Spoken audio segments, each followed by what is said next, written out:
هلا شو عم بيعمل القضاء بخصوص أنتون؟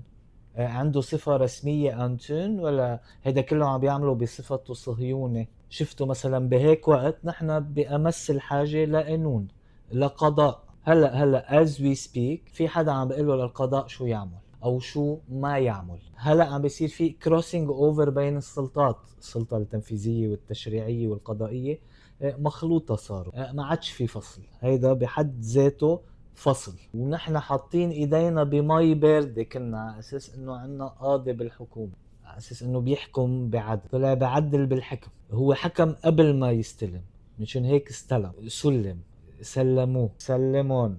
نحن فتحنا عرض زيادة بطرابلس، التيكتس بالبايو، عرض بيروت الثالث عاني قرب يسكر بعد فيه مدري كم بطاقة. الكسليك والدامور وبرمانا كله بالبايو، لحقوا حالكم قبل ما يصيروا مع البايو. كتير بايخة هيدي، اخر وحدة كتير بايخة، ما تخبروا حدا. يلا اوكي، يلا باي.